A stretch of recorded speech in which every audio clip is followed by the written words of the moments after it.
আসসালামু আলাইকুম, সবাই কেমন আছেন? আলহামদুলিল্লাহ আমি অনেক ভালো আছি। তো আমি স্বপ্ন দেখি জেগে জেগে, অনেক হয়তো স্বপ্ন দেখি ঘুমায় ঘুমায়।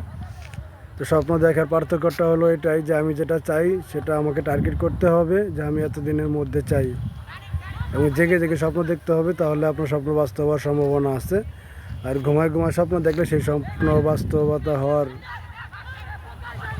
নাই হতে পারে।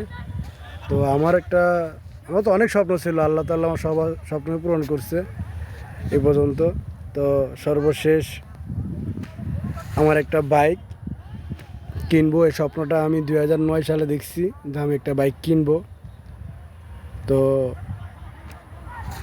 এই বাইকের জন্য অনেক কষ্ট পাইছি, অনেকের কাছ থেকে অনেক কষ্ট পাইছি। তো আসলে যাদের বাইক নাই তারা বুঝতে পারে যে একটা বাইক না থাকার কি কষ্ট, বা যাদের বাইক আছে তাদের কাছ থেকে কেমন ভালোবাসা পাওয়া যায়। তো আল্লাহ তাআলা আমাকে যেভাবেই হোক একটা বাইক কেনার স্বপ্ন পূরণ করে দিছে। তো সবাই ভালো থাকবেন, দোয়া করবেন, এবং সবার স্বপ্ন যেন আল্লাহ তাআলা পূরণ করে। একটা বাইক সব ছেলেরই স্বপ্ন, সে বাইক ছোট হোক বড় হোক, সেটা বাইক।